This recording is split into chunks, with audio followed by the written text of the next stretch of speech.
It's February 5th. You bunch of swashbucklers. You bunch of rascal flap, uh, Trambledam, Hucklebuck, squeak, squawkers. You squankledanks. You funkle junkly. You gosh. You god darn no good punk. That's what you are as a punk. It's okay. We have music. We have punk music. Richard Hell. Richard Hell is like the Forrest Gump of punk. Anytime you read anything about punk, it goes. It's like 5 Degrees of Kevin Bacon with Richard Hell. It's like, oh yeah, he like drove Patti Smith to the bookstore and used to babysit Jay Mascis, and he just, oh yeah, he was the original singer of the Ramones for a second. Like, it just doesn't make any sense. But he was everything and nothing. He came out with a great song, "The Blank Generation." One of the great songs, period, if you have not heard it. He used to be the lead singer of Television before Tom Verlaine stepped up and he left the band. In 1977, two things happened to make these records possible. Richard Hell left as the frontman of Television, and Tom Verlaine took over. This is a very unique lyrical singing style and writing style. These are complex songs. These aren't like ordinary punk songs like the other record. Like a Motherfucker, the other record I'm reviewing, is by the Heartbreakers. And the Heartbreakers are the two best members of the New York Dolls. The New York Dolls, I love early punk. I love the proto-punk stuff. And I love old blues music. Like I love Chuck Berry. I love Bo Diddley. They at the same time broke up. Like Television lost Richard Hell, and the Heartbreakers also lost Richard Hell, but the New York Dolls broke up. So Johnny Thunders, clearly the best member of the New York Dolls. That awesome, just he sounds so clean. That Chuck Berry guitar. When people say this sounds muddy, it's like that's the cleanest blues I've ever heard. It sounds like the most earnest, just digging into like Chuck Berry, Albert King, like classic blues riffs. That's what I love about Johnny Thunders in this record, Like a Motherfucker. And it's the only record they have. It's the only kind of full band Johnny Thunders record. He was too strung out and screwed up to really accomplish more than this. He could have done a lot more, I think. His solo records show a lot of promise. Songs like Can't Put Your Arms Around a Memory.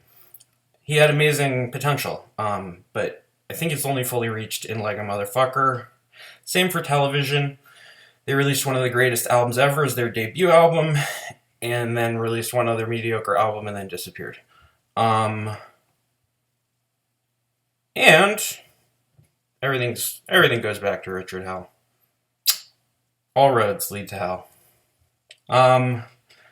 Marquee Moon. Such a good record. Such a good opener. See no evil. I understand all. I see no destructive urges. I see no. But it seems so perfect. I see. I see no. Evil! Mixolydian, dude. You're getting punk rock Mixolydian scale. First song. Where's the Mixolydian punk? Here it is. Television, baby. Jagged psychedelic chords. Not just your power chord stacks. You get the jagged. You get the swashbuckling rascal flaps that you need. Clean, elegant, busy guitar. The guitar on this record sounds like Mark Knopfler to me. It's very elegant. It's very precise. The way they weave with the rhythm guitar, the lead guitar. It's fantastic. On See No Evil. It's apparent immediately. These needle-thin, precise twin guitars working together to carefully do this orchestrated stuff, which Venus is a great example of. The Venus guitar solo is beautiful. The different sections of Venus are beautiful. The lyrics are very good. Venus is a great song. Friction sounds really soulful and bluesy at first, like Credence or some shit, and then gets into these weird interlocking guitar duo battle puzzle pattern. There's I don't use the thesaurus. But yeah, it's European prog sounding to my ear, but it's punk. But the Talking Heads are punk at this point. Blondie's punk at this point. Punk doesn't mean anything. Punk never meant anything. Genres never mean anything. They're made by critics. Critics are stupid people like me. They're not musicians. Anyway, Elevation sounds great, like Venus. It's this composed. It sounds like this old romantic European. This combination of like the French poetry influence on Verlaine and the way that the guitars are so kind of clean and precise. It's like this old, I don't know, there's this old nostalgic romantic quality to this record to my ear. And yeah, Elevation starts with this offbeat riff and then becomes the other guitars outlining this complementary melody or this different melody. Works for somehow and then goes into these. Anyway, it's a great song. Elevation, one of the better songs on the record. Guiding Light grooves and is very soulful and leads to like a delightful, perky blues guitar solo with great rhythm guitar and piano. It's a good song. Prove It is like Stand By Me by Ben E. King in the verses. It's basically the same exact song as Stand By Me. And then there's these different composed parts, and then they go back to the Caribbean happy Stand By Me verse. A word is just a feeling you undertook. It's a good lyric. Torn Curtain is fantastic. The guitars, they're just like carving the air into these sections, and then this unsteady shuffle merged to a bridge, and then I get a coda, I guess. These are like prog songs. I don't know what's a bridge, what's the coda, what's a verse, it's just evolving this whole record expertly. And they're playing really complex, difficult stuff, which they're a punk band in 1977. Like the standard is not to do that. The standard is to be the Ramones. The more polished, kind of instrumentally impressive version of the Ramones, to me, is the Heartbreakers, which is why I'm reviewing that next, other than the fact that these two came out at the same time, from the same city, from the same scene, with the same people involved, sort of. Anyway, the song Marquee Moon, I had to save for last.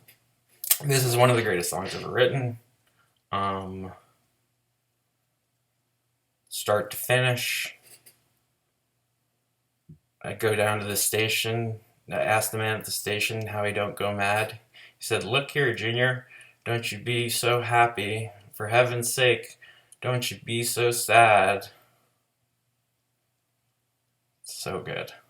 The guitar solo that builds on this is like better than any jam band guitar solo progression. It's the most euphoric build to just from the like the verses are good, but the actual guitar workout that happens at the end of this song is up there with Freebird. Like it's just like a great, cathartic, gorgeous display of two guitarists playing expertly. The lyrics to this song are incredible. Lyrics on all this record are incredible. Perfect 10 record. Easy perfect 10. Another easy perfect 10 record. Like a Motherfucker. Johnny Thunders. See, the New York Dolls. Everybody tells you to listen to the New York Dolls. But what's his name? That's the lead singer. It's fucking annoying. David Johansen doesn't have a good voice. I don't like his lyrics. And this to me sounds like what I think the New York Dolls is supposed to be to people. But for some reason, people still tell people to go listen to the first New York Dolls record. They don't tell you to listen to the Superior record, which is like a motherfucker, which is the drummer and the guitar player of New York Dolls, all strung out, just rocking the fuck out. But they are the best musicians in the band, the New York Dolls. So the songs that they write are of a higher caliber to my ear. Yeah, but it's kind of like a reduced, simple formula of rock and roll. So every song kind of sounds samey in the way of Ramones, but there is more sophistication in the playing, especially the guitar solo. Johnny Thunders, I absolutely adore his guitar solo. It's like Eddie Cochran, Buddy Holly, Chuck Berry is honestly who he most reminds me of. He's like a strung out Chuck Berry. And people describe this record, they say it's too muddy. But it's like, I'm used to listening to the fucking Grateful Dead play Chuck Berry songs. This is so clean compared to that. I do not hear the mud. I just hear like a very precise, clean, well-practiced band playing very restrained versions of these old songs. Because it does end with a cover of Do You Love Me? Like that, do you love me now that I can dance? That song. But it's put through the filter. So it's kind of like a control in the experiment. You can hear what the filter is, which is this band. And if you listen to Do You Love Me, that's what this band's going to sound like. So like, if you like the way that that is compared to the version of Do You Love Me, then you probably like the rest of the songs on this record. I like all of the songs on this record. Baby Talk is great. Like Born to Lose, the opener, is fantastic. It's one of the best songs on the record. And the lyrics are great. And anyway, Baby Talk is next. It's a busy, riffed out, dark shuffle blues. Great lyrics. One Track Mind is that kind of Bo Diddley kind of the Pills, the song Pills. It's basically the better version of the song Pills by the New York Dolls, with the same people that wrote Pills. Although, no, Pills is a Bo Diddley cover. Yeah. So it's a better version of their cover version of Bo Diddley. All this stuff sounds like Bo Diddley. All this stuff sounds like, you just think of the early rock guitar players, like fucking the guy who just plays that something Wang, something down. He was like banned from the radio because it was so, he like messed with his amp, and that was like not allowed on radio. Now it's like, now punk rock is like, I walk along the street on the boulevard of broken dreams. It's like, where are you? And I'm so sorry. I cannot sleep. I cannot dream tonight. I need somebody at always. This sick, strange darkness comes coming on with haunting every time. And as I stare, I count out the webs from all the spiders. That's called punk now. I Want to Be Loved by You. Classic rock and roll. It's Not Enough. This is a ballad with different kind of parts. The guitar's more working through different sections, not just like chugging on blues chords. It's the most like television-y song on the record. Get Off the Phone. It's like Rockaway Beach with more chords. If you like Rockaway Beach. If you don't like Rockaway Beach, I question whether you're a punk. You swashbuckle. You fangledang. Pirate Love, I believe, starts with a recording of a fart. It's the best song on the record, maybe. And it starts with a fart. In case you didn't get how gross and strung out these people were. I Love You is nice. Going Steady. Let Go. Can't Keep My Eyes on You. It's all rockin'. It all sounds like Chuck Berry early blues. Early rock and roll. Early,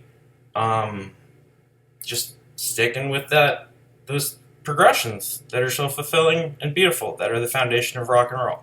And it's very faithful reinterpretation of it by a bunch of strung out kids in New York in 1977. The other album is also, they're masterpieces. 15 minutes, Hare Krishna. Have a good